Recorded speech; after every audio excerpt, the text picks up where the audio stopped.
face to face in the strategy bar. Hello mga ka-info, for today's video, tuturuan ko po kayo how to convert GCredit into cash. Okay. Yes, you heard it right. Pwede na pong ma-convert natin si GCredit into cash as long as may CIMB bank account po tayo.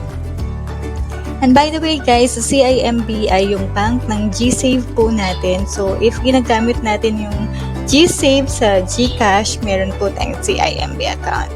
So follow these easy steps to convert GCredit into cash. First step is to log in to your CIMB account with your account name and password. Kung wala pa po kayong account, you have to register. Punta po tayo dito sa cimbbank.com.ph or mas better po kung i-download natin sa Play Store yung CIMB app. Yan. Then, meron po tayong 3 options na lalabas doon. Yung login, open an account, at yung link my GSave or GCredit account. Click nyo po yung pangatlo na option, link my GSave, and then click the GSave account, then ilagay nyo po yung phone number ng GSave nyo at email address nyo. And make sure na tama po yung details, then may magsasend po ng code from CIMB. At pag tama po yung details na nilagay nyo, malilink na po natin sa CIMB ang GSave natin.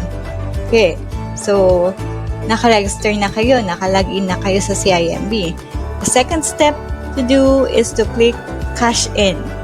Dun sa Cash In, may dalawang tabs po doon, yung online and over the counter.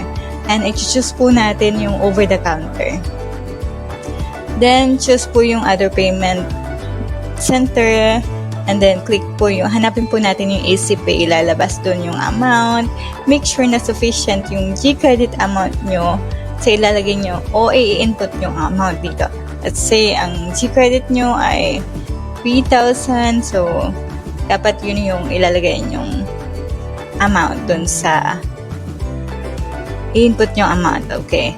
And then, click yung continue sa baba. Then, may mag-send po ng email instruction.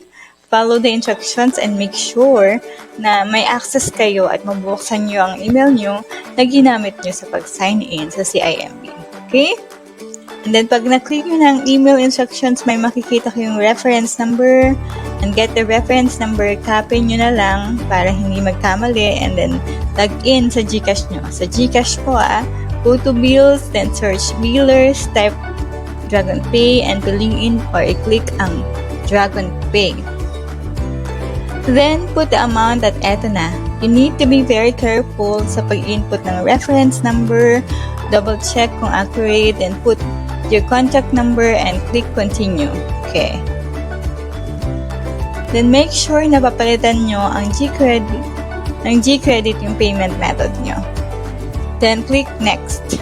May lalabas doon kung gusto nyo na insured yung bills payment nyo, but ako, ina-uncheck ko to usually dahil deduction ito sa total amount na makukuha nyo.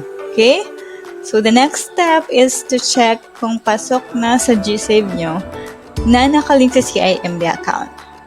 And that's it. Pwede mo na siyang i-withdraw. Again, disclaimer po tayo, hindi po ako agent or affiliated or sponsored ng mga app na to. Gusto ko lang pong i-share ang personal experience ko at sana'y nakatulong po ako. Please subscribe po sa channel ko and comment down below kung may mga tanong po kayo and I'll be happy to assist you. Kung meron din po kayong suggestions or topic na gustong makita sa infodynamic, let me know.